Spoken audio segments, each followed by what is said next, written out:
calling a linear group show, meaning that it's a group show, but it's not taking place all in the same space at the same time. But rather, it's taking place consecutively every week. Thursday evening is usually the opening, the first performance, and then Friday and Saturday. So these are really ephemeral projects that are on view for a very short time, and then turn over into the next one, all taking place in the space downstairs that's constructed, and in this space that's constructed by this season. There's a brochure downstairs and a website, and lots of other events coming up. On Monday evening, we have Felix Feidler coming from Germany, and Bashir, Israel's very own scholars who are going to be speaking about political dimensions of commemoration, place of art in politics, but mostly about trying to fragment the legacies of the Holocaust and look at them through the Nakba and through other historical events. So kind of challenging the historical narratives that we might be used to receiving. And for anyone who's particularly interested in performance, on January 4th, we're going to have 3 speakers talking about the politics of movement, the politics of choreography. It'll be Aviv-Yafo, a scholar based in Israel, Frederica Bergholz, who's the founder and curator of I Can't Dance, a performance organization based in Europe, and Dorothy Antela. So 3 really amazing speakers are going to be here on January 4th. Without further ado, we're going to have, we're taking this opportunity to also hear from our artists as well. So there are 3 artist talks presented tonight. And I think we'll have a discussion and Q&A afterwards, so save your questions until the end, until all 3 of them speak, I would say. So we're going to start with Ohad.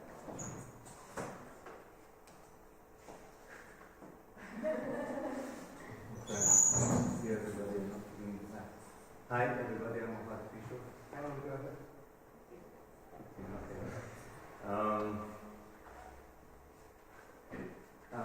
I work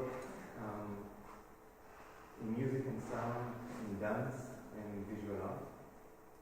I think I'll use most of my precious 15 minutes to show you some video. And I think first I will just show you a little show of recent work, just to get kind of idea of the scope of the work that I do and the taste for what it's like. And then I'll talk a little bit maybe about the project that we are doing here as part of the exhibition.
is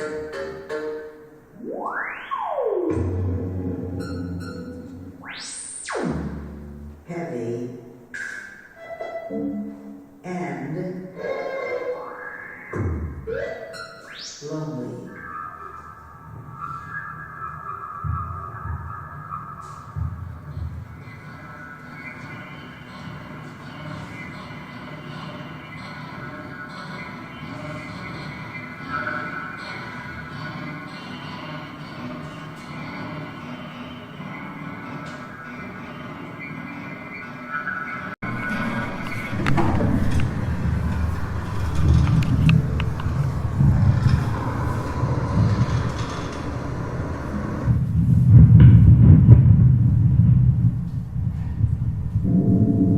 More than talking, screaming, or humming, the alien voice flickered, generating multidimensional chaos in his head, burning itself fanatically into his being, launching dense verbal sequences to the center of his consciousness, with words blinking and disappearing, recharging again and again, and leaping repeatedly onto the inflamed stage that took over his brain.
We turn on the light, please.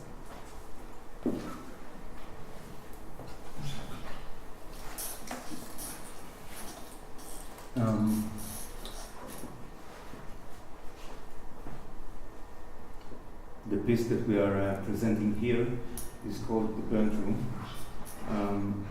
It is made in collaboration with my partner, my life partner, Noah Zuk, who's a dancer and choreographer. And we both create work separately, and since 2012 we are also co-creating together. We've always been involved in each other's work, but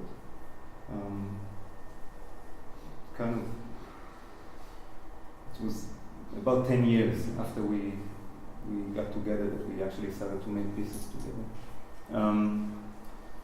And the piece we're presenting here in the room upstairs is called The Burnt Room. It's a dance piece for a room. It has two dancers, and people are sitting around in one row of chairs. And we are also in the piece, we are kind of playing live music, some singing, some other things. And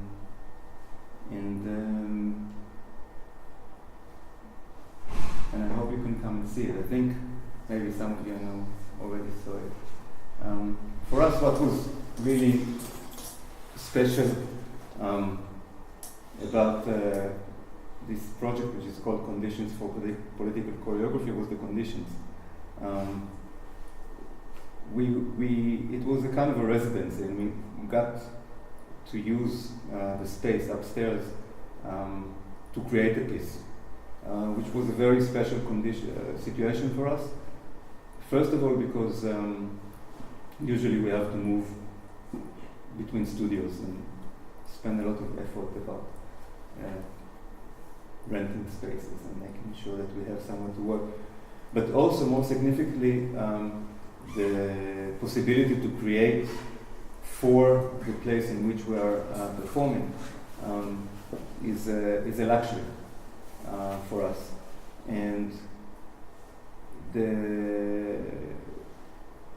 first of all, in terms of the dance, and secondly, in terms of the sound. The sound is in the piece is a it's a multi-channel track. It's 6 different channels of sound playing in a kind of surround situation. And we had the possibility to really build everything organically into the room, which became the current room for us. So that was very special. Also, we didn't have to go through. There's always a stage when you move from the studio into a different space, usually a stage. It usually involves a trauma for the work and for the kind of the people that make the work. At this stage, the work doesn't exist yet. It's kind of in between. It's about to be born. It's usually it's a bit rough to when you transfer a piece from the studio to the stage. And again, we had the privilege not to have to go through it. So instead of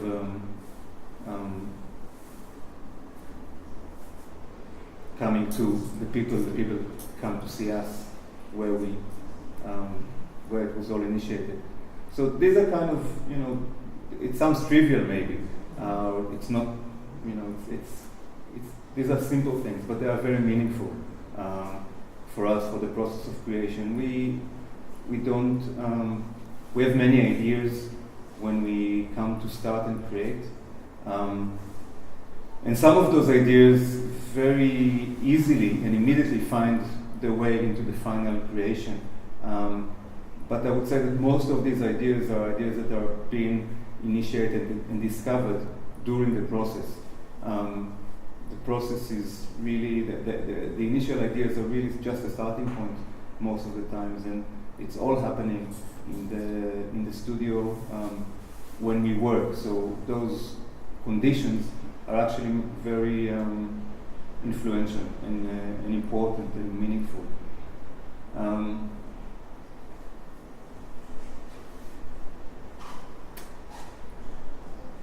I have no video of the new piece and no wish to show you a video of the new piece because you can still come and see the piece yourself. We have shows on the 26th and 29th of December, and then the week after on the 3rd and the 6th, I think. Am I right? I think it's the 3rd and the 6th. We're doing two shows each day, and please come and see for yourself. With the little time that I have left, I will show you a video collaboration that Noah and me created last year. It's a piece called ADR. How? ADR. ADR is actually it's many things. I found out later, but the origin of the name for us was alternative dialogue recordings, which is a procedure that is very common in filmmaking. In soundtrack making. As you probably know, most of the recordings that are made, the dialogue recordings that are being made on the set in film productions are unusable for various reasons. Mostly because it's a very noisy environment with 300 people and fans and electricity and stuff. So in most of the films that we see, actors are invited later to re-record the voices and implement the voices back into their own mouth. So the voices that you actually hear were kind of put into with the image later. And in general, I'm very fascinated and very interested with different ideas that has to do with soundtrack. And the kind of strange, well, for me strange, I think, relationships between image and sound, be it in film, but of course mostly in, for me, in dance and performance, and also in real life, and the history of sound and image, and how from something that was quite concrete and solid became something very modular and malleable. So I work a lot with ideas from soundtrack, also in dance, and in this piece you can get an idea. I'll show you. It's too long for now, but I'll show you maybe the first few minutes, first 5 minutes or so.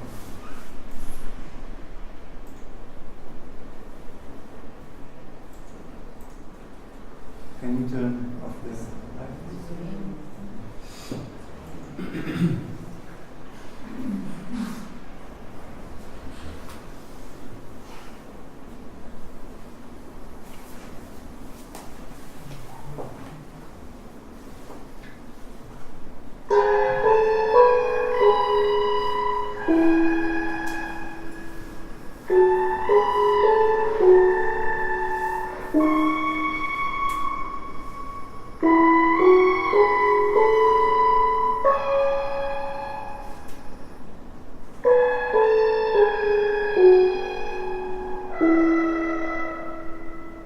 In our culture,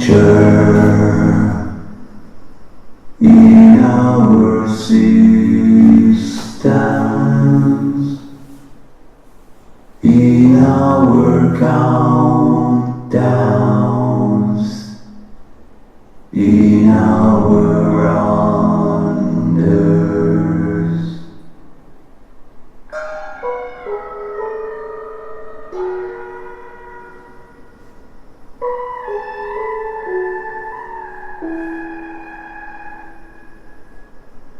In our overs, in our livers,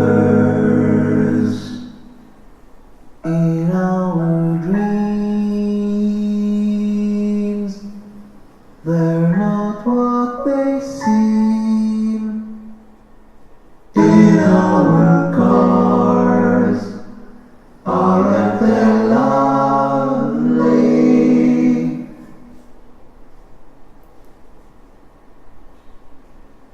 In our garden,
in our nevers and in our others, in our others. We are their children, they are our brothers.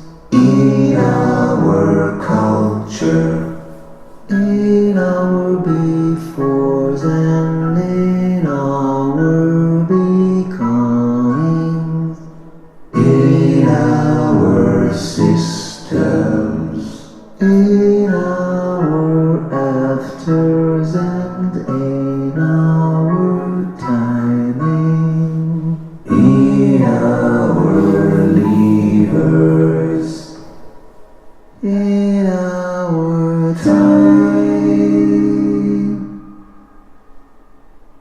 in our lifetime,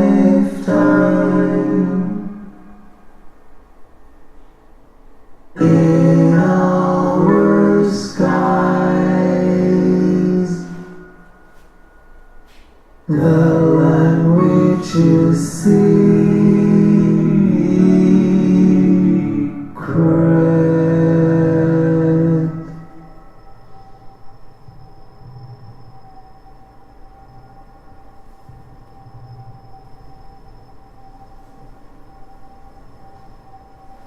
Wunsch die nik wewa apu a a I ti ta a I ta wa tu ata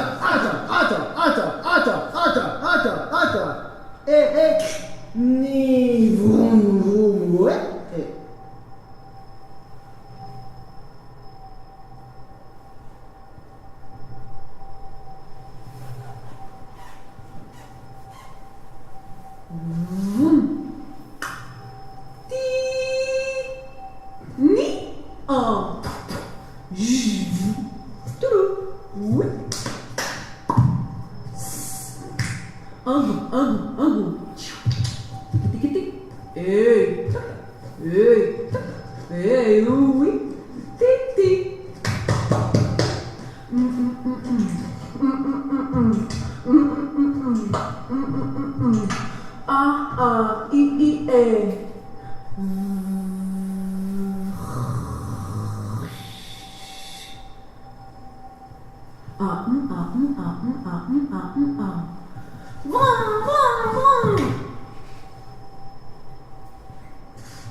For now it's enough.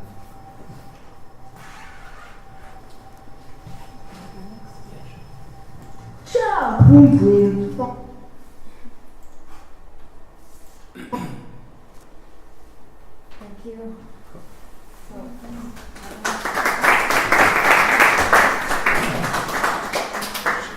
So I think you have the lights on for this. Yeah.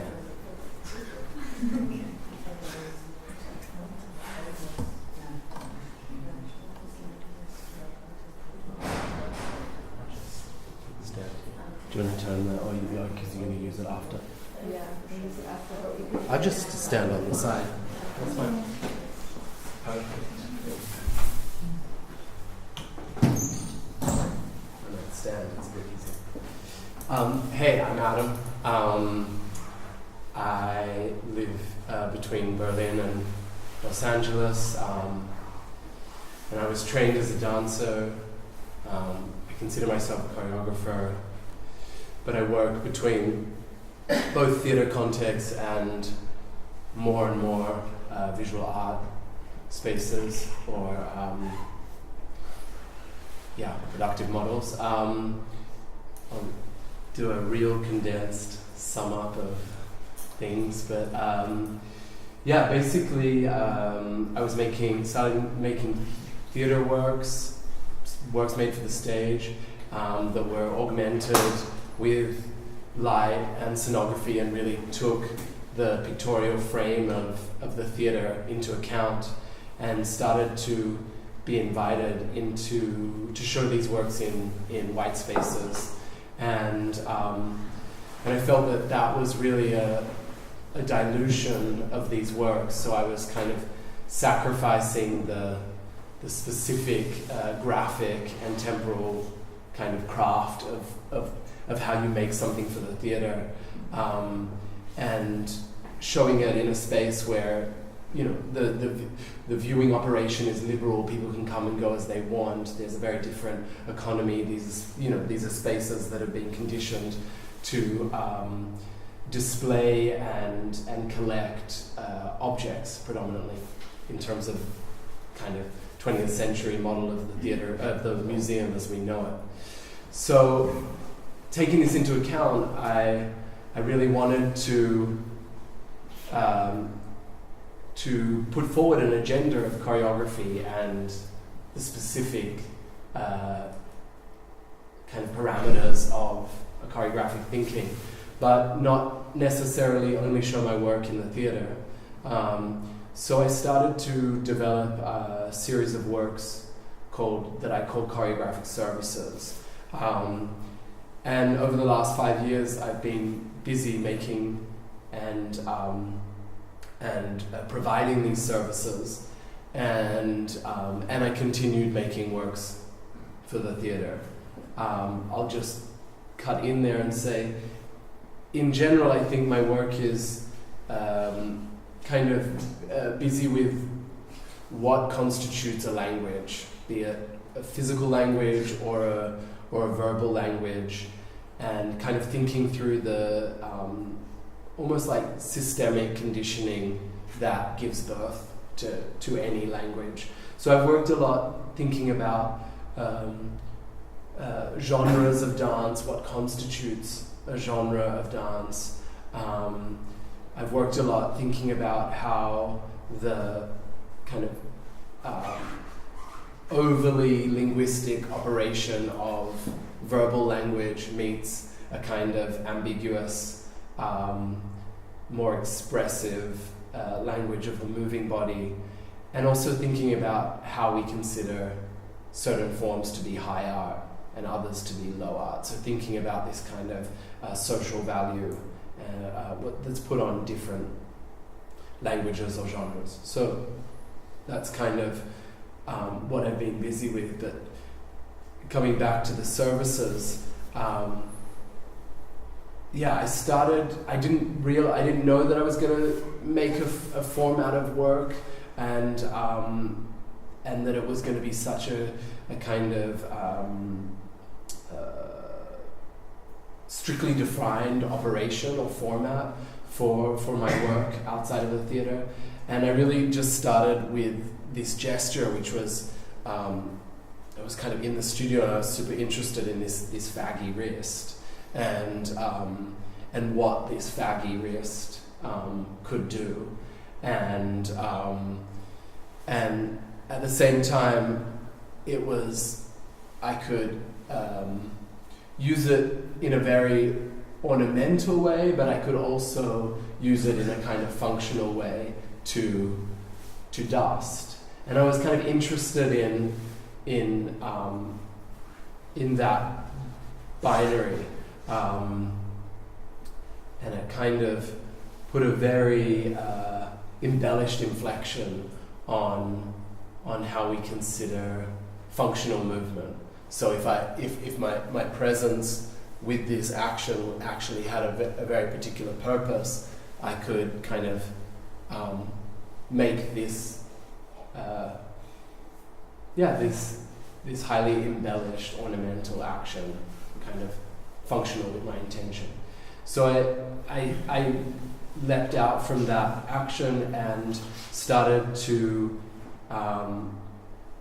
make the piece or the service that I'm going to perform here on Thursday, Friday, and Saturday, which is called Sun Cleaning. And it's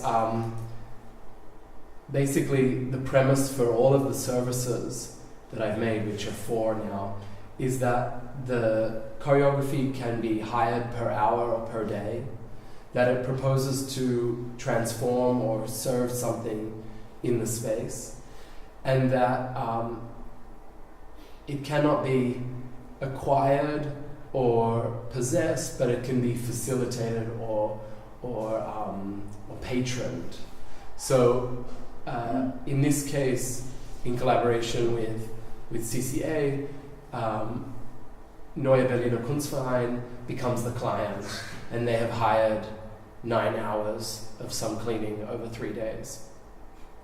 And what happens is that I exchange a contract with the client, which has a series of stipulations on what I will provide and what the client can expect. And the contract is on view during hours of service. So what I was really interested with this service format was that it was a way to negotiate performance and the labor of performing bodies in spaces, galleries, museums, where the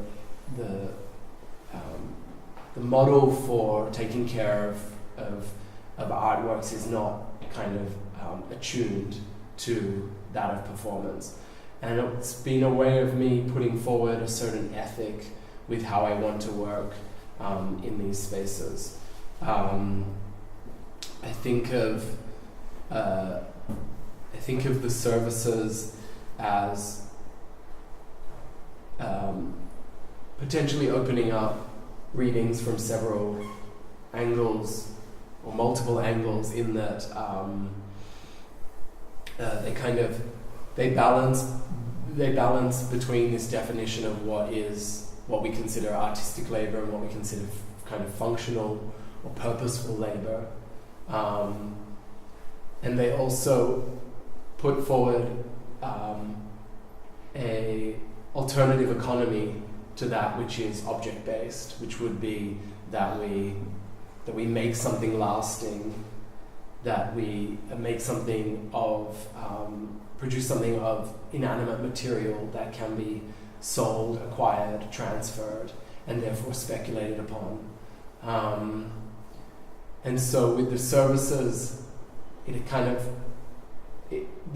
highlights the specific nature of choreography, which is that it's an intelligence and a value that stays lodged within specific subjects.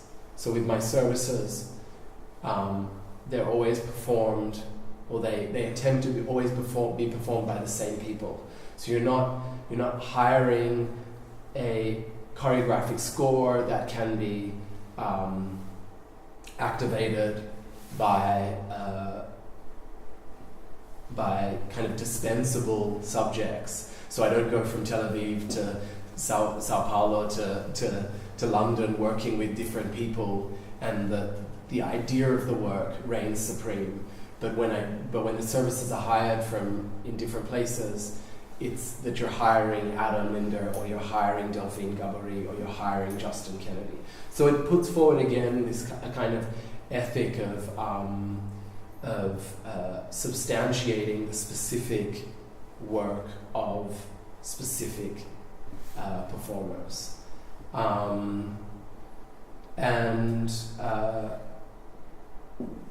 What more to say on some cleaning? We move through a kind of catalog of actions that either dust or reorganize or reconstruct aspects of the location which we've been hired, and we work in our own time based on the agreed conditions. So in this case, it will be 3 hours a day, and it's a kind of I call it like extreme mime, because these actions are totally fictional, and yet the way that they're brought into the space and the way that they're performed has such a kind of resolute purpose about them. And so, like it's stated in the contract, which will be on view from Thursday during the service, it's a service that aims to kind of experientially and metaphorically clean what will be the CCA. So it kind of renews the space for the potential of other things to play out in that space. I think I'll just leave it there. We'll have questions later. Yeah, sure.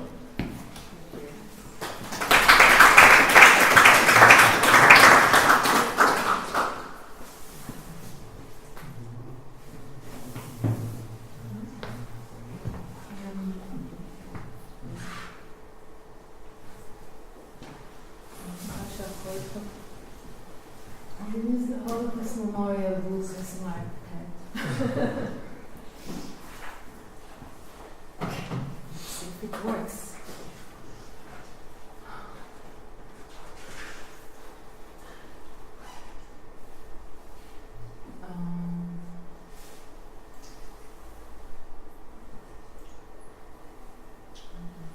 Full at the bottom, all the way then to full screen. Hey, hi. I think I will be the didactic one. I think usually when performance and performativity are mentioned, what comes to mind is the human body. But I would like to talk about the performativity of spaces and objects. Because in my work, actually it is the way I activate my installations and spaces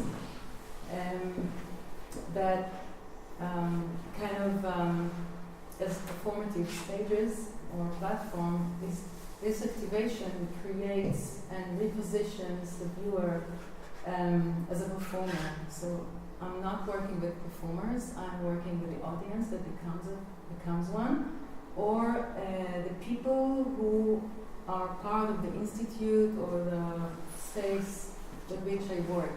So I will give a few examples as much as the time allows, and try to kind of explain this idea, this principle.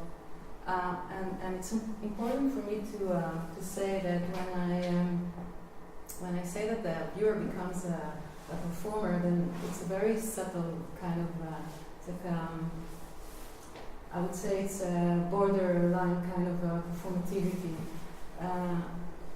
I don't give instructions or script. It's just something that is being activated through the imagination or the realization of the space. So this is the work I did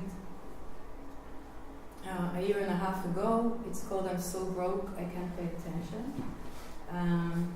It had a lot to do with the specific articulations of the space in which I exhibited. It was a very small exhibition space.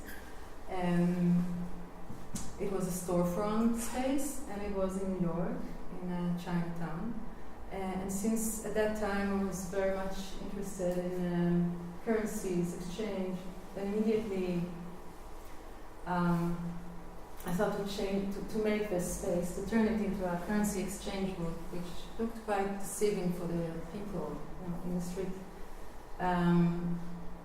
So I just built this wall that separates the front part of the space from the back part. And then the next thing was to ask Prem, the galleries, to move his office to this to the counter and to perform as a teller of this exchange booth.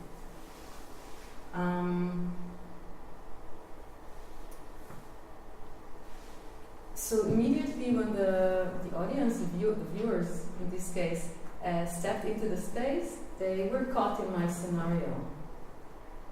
Therefore, they have become performers. I instructed Prem to only ask them one question, and the question was, do you want to pay attention? Would you like to pay attention? And then he would suggest them to buy one of the currencies, all of them from the Middle East, from collapsing regimes and countries from the Middle East, like Syria and Afghanistan, Iraq, Israel. It's an understatement. Another performative aspect that was activated through the objects in this space. Once you went to the back side of the change, you actually entered a very typical gallery space with objects and even a video. But then you came across this figurative element, sculpture, and only when you got really closer to it, you realized that all the time that you were just chatting with Prem, the galleries, actually this sculpture that functions as a rubber band gun was aiming at you, threatening you through a hole in the window. And just, I think this sculpture kind of, it is demonstrating a principle that is very important for me, that the audience will never stay in the comfort zone of being just a passive contemplator. I mean, it's always about somehow being engaged. And in this case, it was a very tangible, very physical kind of notion, I think, for the people who came in to realize that there was a trap set there for them, and they are part of the scenario. Quickly moving to another project. Don't know if I have the time to show, I don't know, I'm not following the time, so I have like a few minutes to show. Left? That's so.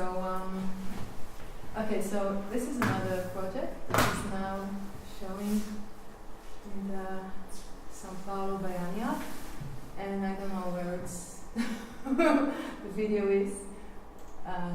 Where do I find it? No? Which yeah, video? but I. You just open it from the folder. Hmm? From the folder. From the folder from the. Okay. Yeah, in the Linder.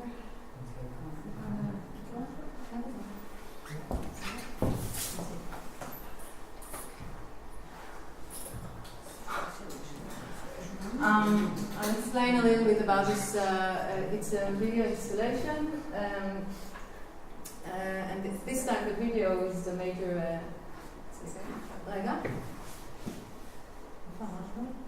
Forgive my bad memories. לא, בסדר, נקרא.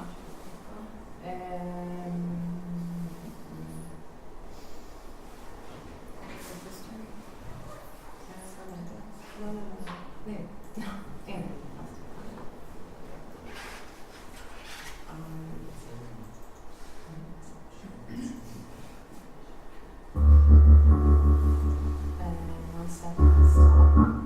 And then I need to insert this one. I'm the only artist who doesn't work with Mac. I admit. I'm really proud of that. I have a PC.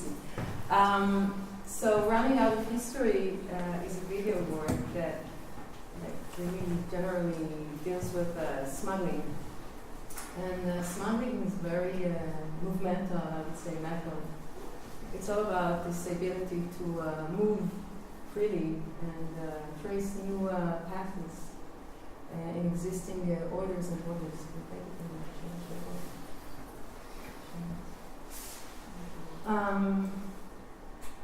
Indeed, this work is based on a collaboration I did with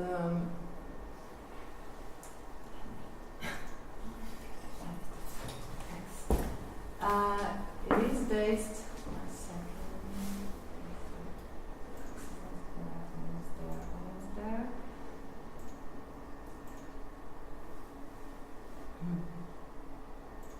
Never mind. You can take it from here. So it's based on a collaboration I did, an ongoing collaboration with this remarkable woman who is a smuggler.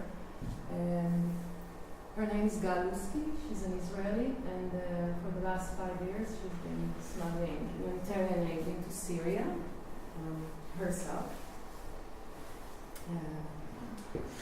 So there she is, and in this short part of the video that you will see, we will see few approaches to formativity. It begins with a reenactment in which Gal is actually playing herself, talking with her Syrian partner, which is played by her Israeli partner from Syrian origin. And she's reading from a paper a script that is based on my recordings of her. And she reads it from the paper as a and she's telling him about her. She's revealing him her Israeli identity for the first time, because until then she was working undercover. And then something happens, and we will talk about it after we see this part.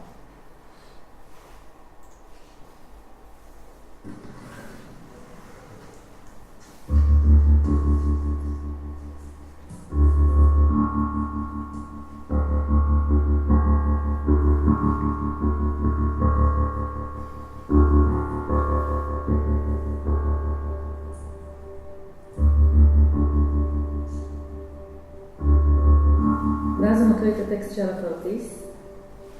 Israeli Flying Aid, Non-Governmental Organization, Galuski, Founder and CEO, Disaster Response, Israel.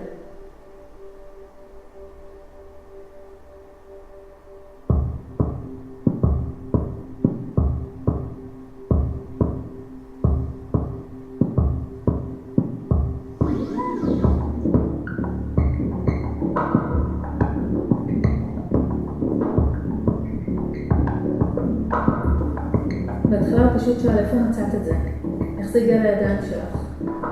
אבל אחרי הרגע הוא הבין, קם מהכיסא, לקח את הקלסר שלו והטיח אותו בשולחן, ממש השתולל. והוא התחיל לצרוח עליי.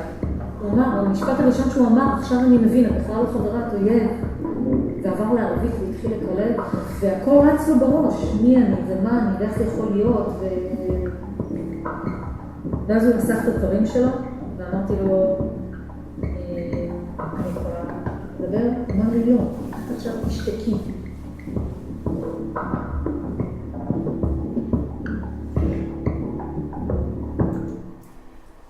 The beautiful music was written by Ohad.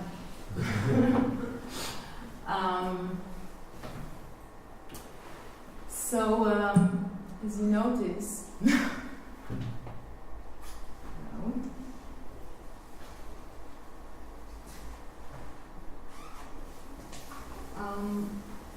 the setup looks very much, whoever knows my work, looks very much like my own installations. I conceive it as an installation within a video. But the dance part works quite differently. When I work a lot with dancers and sometimes with choreographers, less and less. And whenever I insert dance into my work, I think I relate to it in quite a conservative manner. I mean, I allow it to stay dance. To really, I think that in my case, in my works, that is usually very condensed with information and quite heavy information, then it's really important for me to allow this movement like this mother, this ability to move whenever it feels like it is approaching a dead end.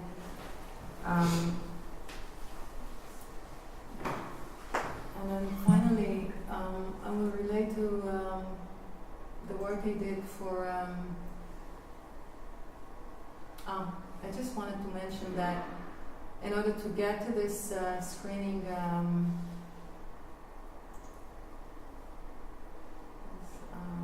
in order to get to this to the screening, you had to come across another room that first looked like a very exhibition space with an object, with a sculpture. But then you will realize once again that there was another element, and that was an arrangement of crates that both in this installation and in the video itself was functioning as a transformative kind of an object that transformed you from one dimension to another. Do I still have time? With 2 minutes. 2 minutes, okay. So this is the work I did for Conditions of Political Choreography. It was a made-up fictitious conference that was dealing with forms of commemoration. What can I say in 2 minutes? That maybe once again to explain something about the performative role of the audience, because the space was arranged almost like a normal conference hall, and then it was only when people entered that they kind of,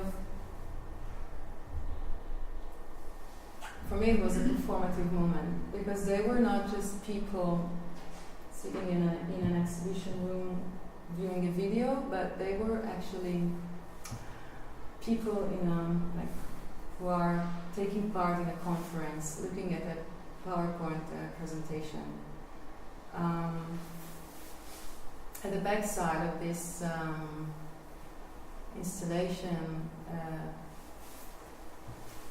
was another,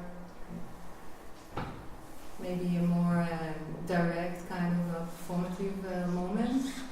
I said before that I don't use performers unless they are part of the institute with which I work. So in this case, the people from the CCA were giving shift, and they sat next to a laundry that was constantly washing. That was my mind. Anyway, too short to explain now. The sound from the washing machine was thrown back to the main hall and was used as the soundtrack of the PowerPoint presentation. We could just say, like, the washing machine as Yeah. a metaphor. Why won't you say it then? Go ahead. What's that?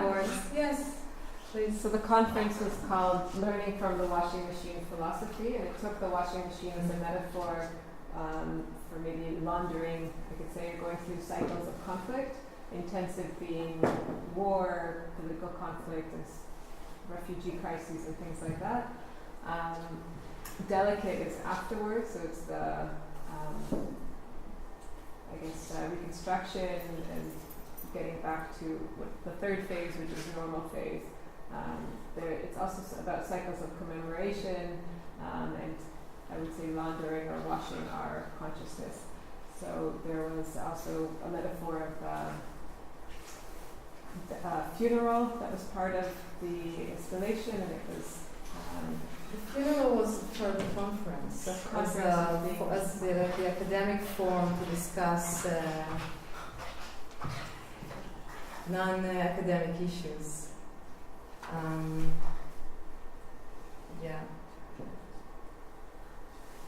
And it was also very much about how commemoration is used as a political tool bleach, to forget or to bleach memory, or to facilitate new kind of crimes. Okay, so I think with that, we're going to turn the lights on and ask our three speakers to come up.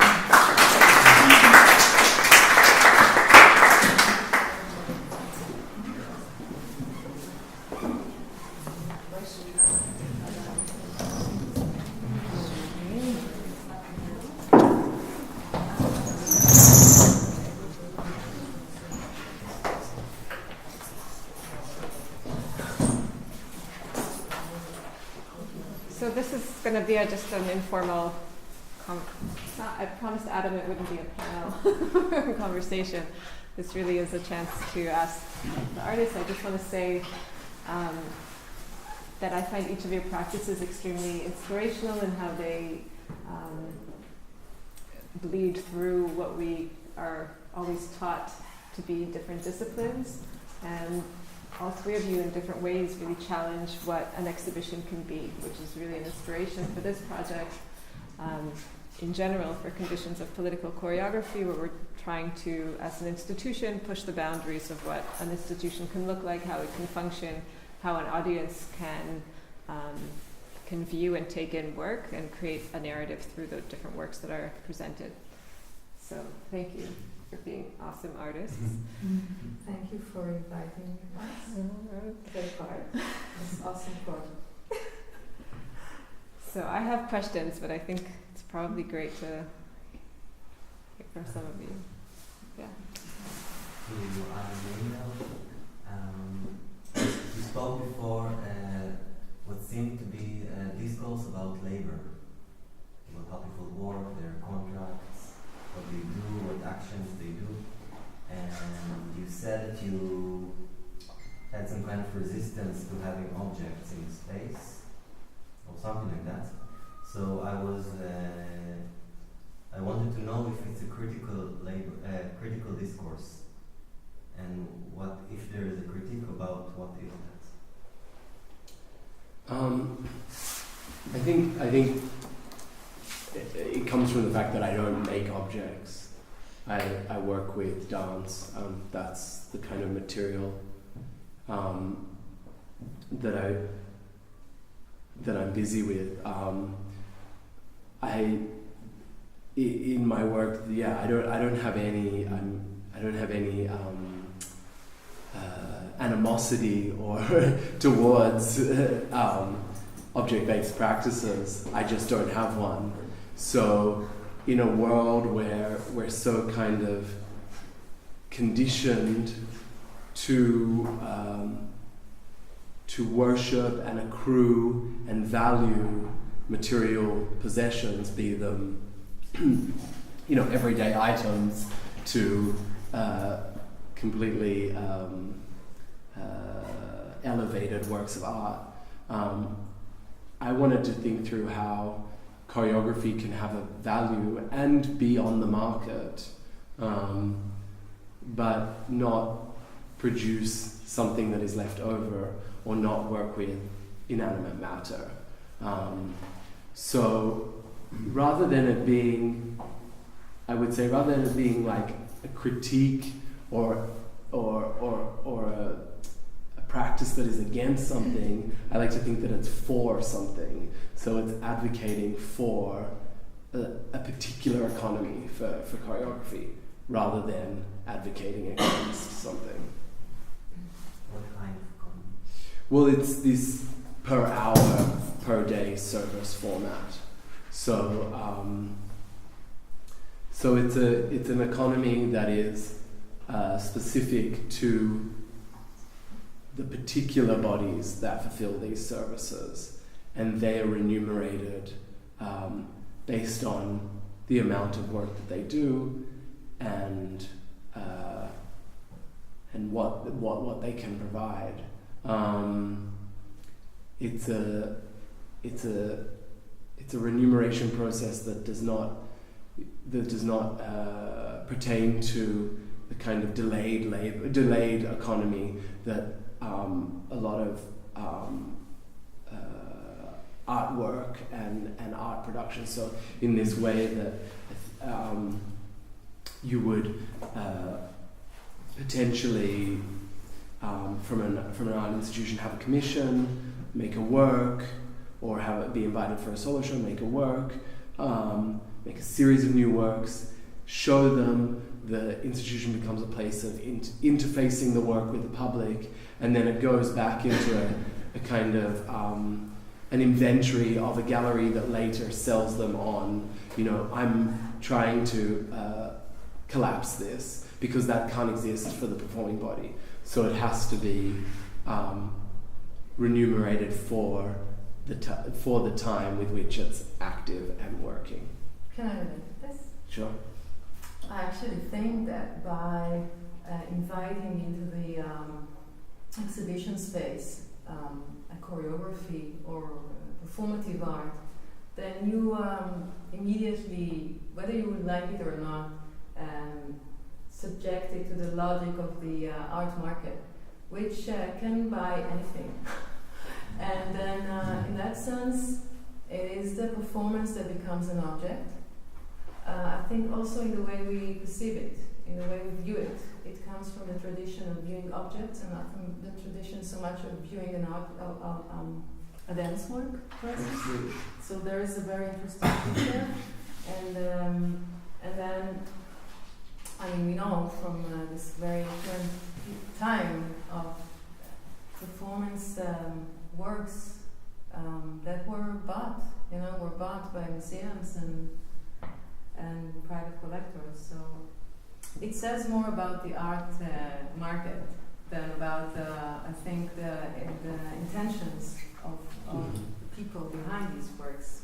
But it's there. Definitely. I think that's a good thing to lead on from. It's absolutely true that what is shown or produced is relegated to this object-based economy, which, as I said, is kind of which has evolved in relation to the transfer and museological kind of preservation of objects. I also think that it's a particular thing where, so there's one thing of like this acquiring of performance works where the score, the idea of the work, the idea that the work can be transferred to different bodies, like that reigns supreme. Or that what has happened out of like the pioneering kind of practices of late 60s, early 70s minimalism, where you had the commodification of documentation. So again, it's a way to find an economy related to performance that fits into a pre-existing order. So what I'm trying to do with these services is maybe not a complete answer, but it's my way of putting forward an ethic that I think does not distract from certain particular temporal and subject-specific aspects of choreography. Can I add just that maybe, very literally, it's I think about if we're talking about conditions of choreography, or it's about the economic conditions of choreography, and I think that there's a nice moment, or I'm hoping that there's going to be a nice moment this Thursday, Friday, and Saturday when, or maybe I guess on Friday, Saturday, when viewers realize that they just paid to get into the CCA, not very much, 10 shekel, but they're part of this economy as well, and their experience of the piece is rented maybe for the, I think it makes you as a viewer very present in knowing that you're having an ephemeral experience that money made happen along with other things. First of all, thanks to all of you for sharing your work. I also have a question for Adam, because you're really known for your work for theaters, actually, and from what you explain now, I'm curious to hear more about why you actually decided to work in the art field, because it seems to be such a struggle to work also with the conditions, and you're inventing an ethical suggestion also how to work in performance within the white cube. So maybe you could elaborate a little bit more about that shift, or why it's interesting to you. What does it change? I think it really came because I was having really interesting conversations within the encounters that I started to have with curators and an art context. I love the theatre and I still work in the theatre. I think that some of the ways that I work, some of the strategies that I have, which is thinking a lot about these conditions and these reflexive modes of productivity, also thinking about languaging. I would say the dance world's not that hot on that aspect of my work.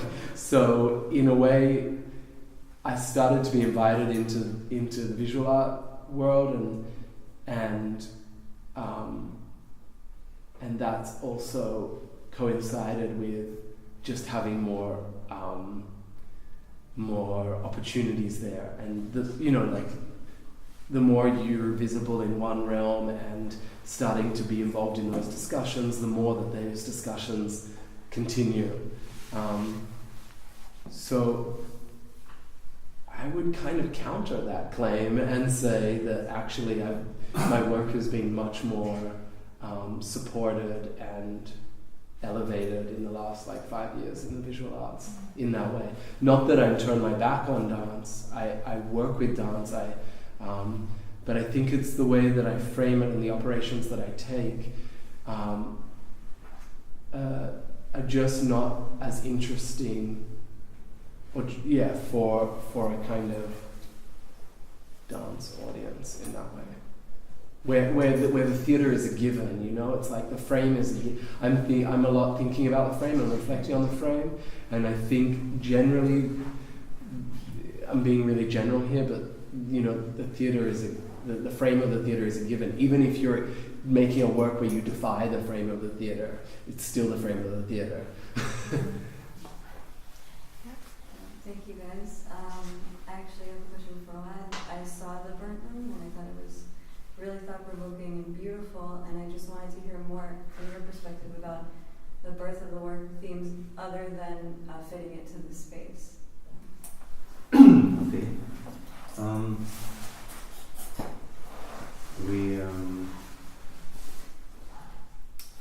We were invited by the curators to a trip to Berlin, and there's been a kind of a conversation among the group of artists invited for this project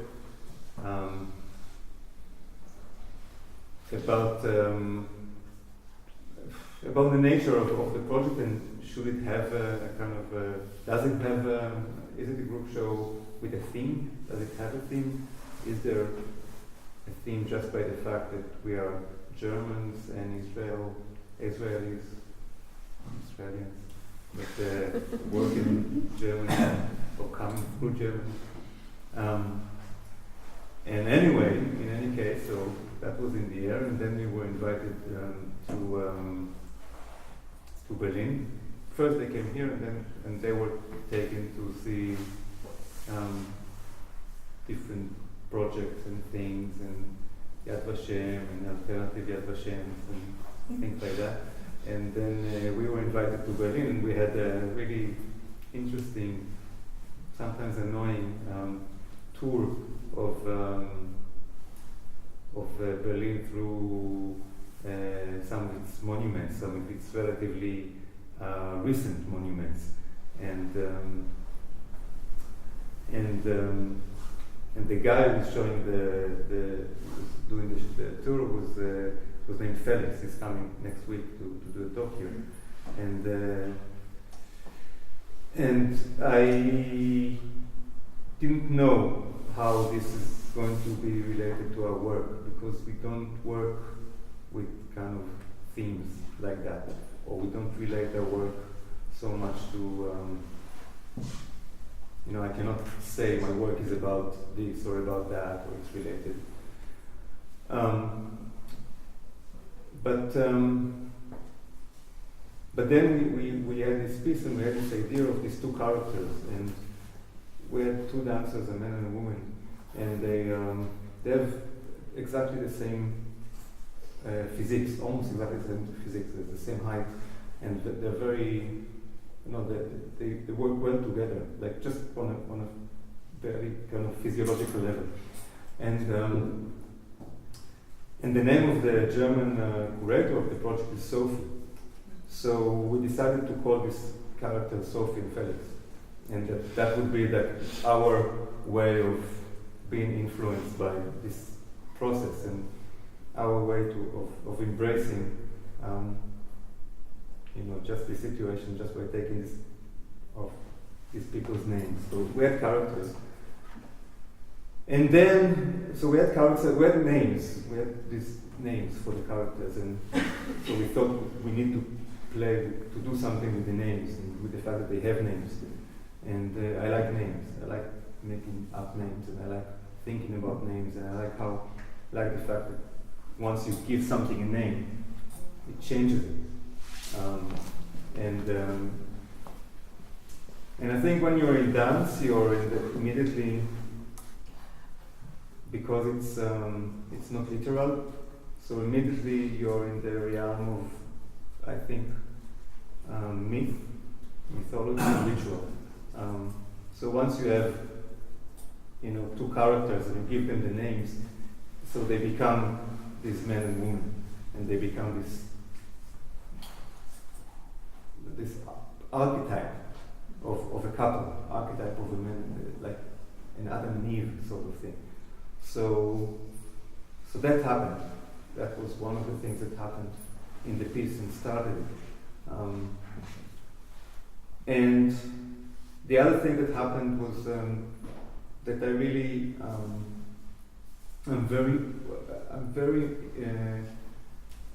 I like non-Western music, and I like a lot of music from Asia. And recently, this year, I was listening a lot to music from Vietnam.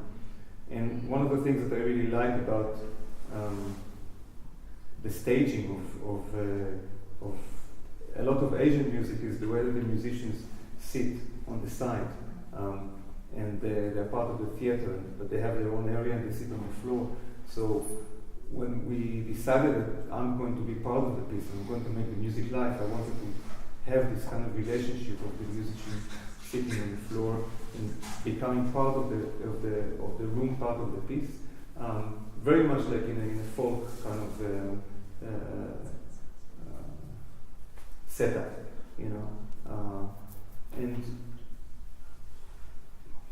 and I'm curious a lot. We're thinking a lot about this kind of traditional relationship with music and dance, because the modernist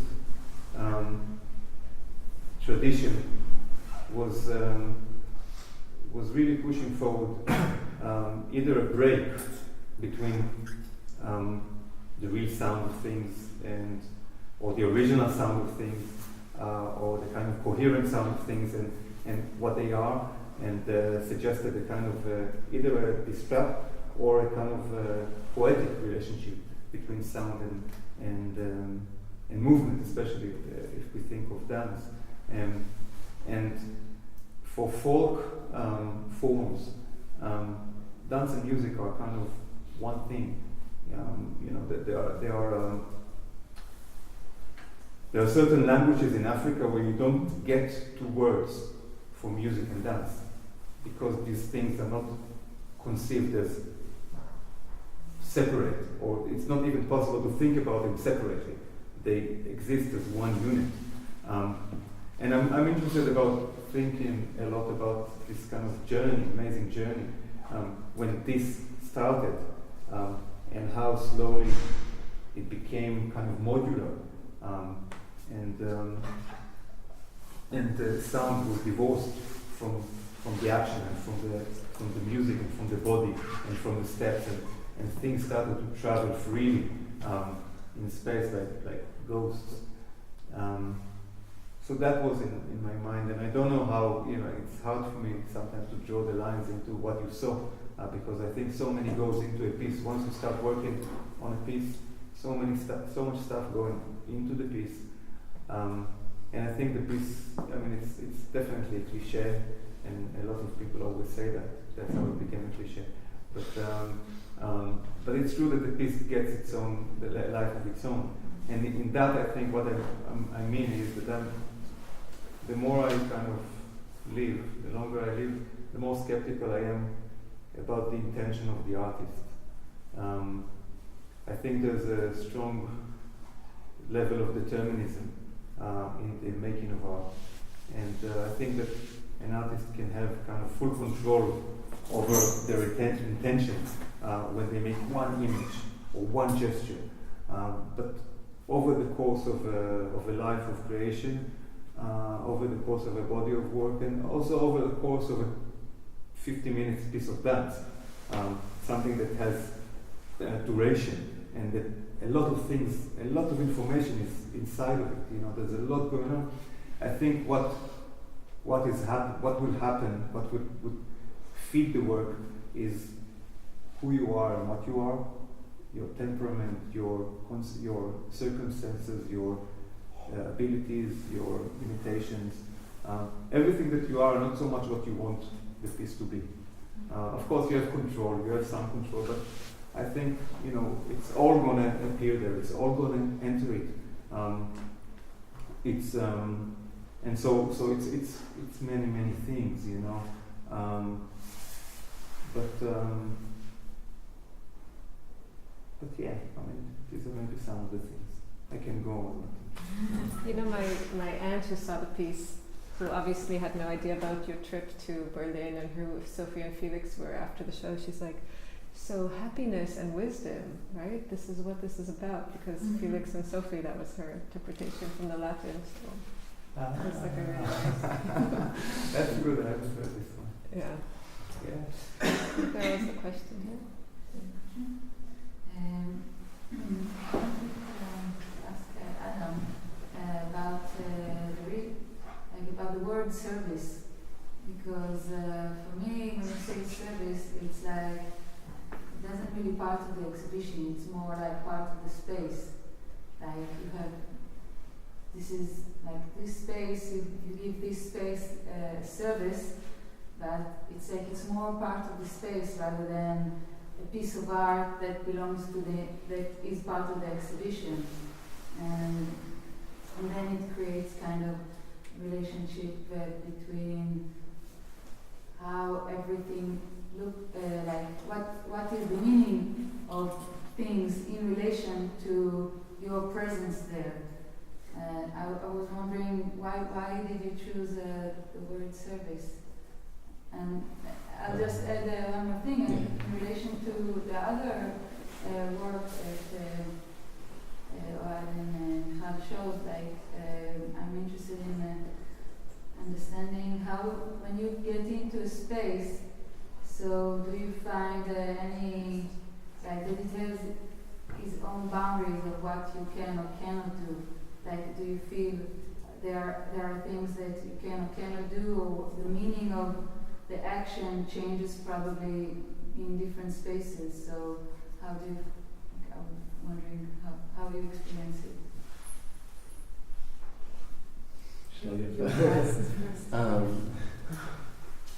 Yeah, I really chose the term service or to work through that because of thinking about how the performing arts have always been like serving an experience or serving affectual relations. So it really comes out of this idea of that a performing body can serve the experience of it being viewed, of the relations between maybe an active participant and a viewer or an audience or a client. I think, I think it doesn't. The work doesn't necessarily, like, because you use the, like, you kind of said, does it pertain to exhibition and the things in an exhibition? I think it doesn't, because what we understand from that is it's a kind of, or maybe, conventionally it's it has to do actually with your past in theater, because maybe the fact that you feel that you serve something, because you say that it serves an experience. Yeah. But for me, performance art is the experience. Right. It's not like it serves an experience. The performance is the experience. So the difference between these two, I don't know, I have the feeling maybe it has to do with your experience from how it's perceived in theater. Maybe. I mean, I think there is I think performing arts does have this a particular relation of how it's being viewed and how it's for sure being kind of supported or framed financially or productively. And I think that there's this idea or there's this feeling for me that I'm not so interested in making exhibitions. I'm not so interested in the exhibition format. I'm really interested in choreography. I'm really interested in what it can do and how it can infect a space or how it can produce a particular experience. But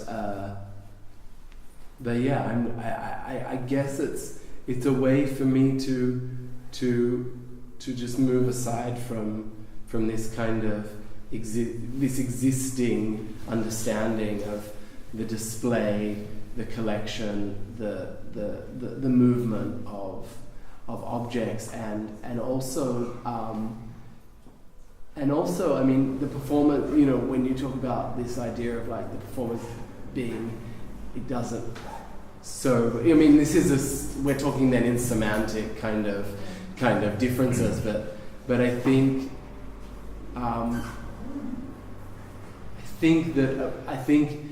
that a performance maybe, yes, we can call it a performance, but when it really takes on its character of being performed, it's in the eyes and the witness of a viewer. And so there is something being served, and I like the idea that it's more about taking care of something, or of host, like the CCA hosts me and I take care of the space, rather than so it has something a little bit more conditional rather than it claims a certain sovereign place within this space. We need to wrap up soon. Sorry. I think the main difference between the stage, the theater, and the exhibition space is that, and what was defined here as the white cube, is that the white cube really invites you to invent the format. I mean, I don't think there is a format of exhibition. I think the thing with exhibition is that you need to define, you can define the format.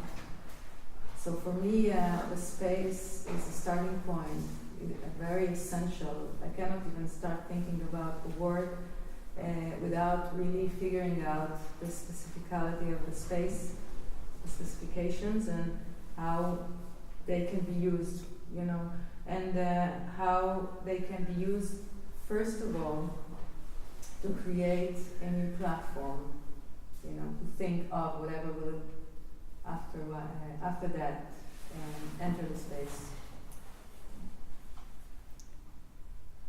You don't have to answer. I think I think less about art and more about the art experience. I realize that for me, art almost doesn't exist as an abstraction. I can think about it, it's nice to think about it, but as a kind of concrete thing, it's actually the experience that that I'm interested in, the art experience. And so the space is very important because it determines what kind of experience, what kind of art experience I can create.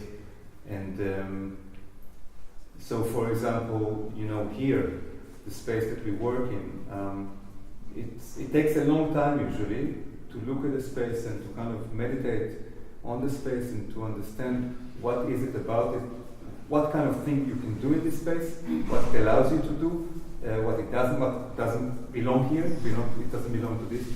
And so for me this starting point is really really essential. I mean, here obviously what was for me crucial at the beginning, for us, for Noah and me, A is the size of the space, the fact that it's very small. So it means that people can really see you from very close, and it means also that so the resolution is different because you can do very small things. You don't have to do huge things. You don't have to amplify all the things that you do on stage. You can do very small things. I was really turned on by that, this possibility. And the other thing was that it's going to be 360 degrees, that people are going to sit around. And that's huge because that means that you give up your control as a choreographer because there are many, many, many angles to what you do. So you have to consider all the angles. You have to learn to work with that. But you have to find kind of choreographical devices that allow that. Like, how do you make a piece that is still coherent and still the same piece for every person, or they're going to share the experience, some sort of experience in a coherent way, and yet, you don't just repeat everything 4 times, So that was huge, and that determined a lot of the starting point for the piece. And then within that, you work. So I'd like to invite all of you to come on Thursday evening or Friday or Saturday to see Adam cleaning. Adam and Delphine cleaning. It's the most expensive cleaners we've ever hired here. It's the only choreographic cleaners. Yeah, the only choreographed ones, arguably maybe. Thank you all for coming, and thank you for your presentations and time. I want to teach this little cleaning. Where we share interesting things. Yeah, very much. Yeah. Actually, it's a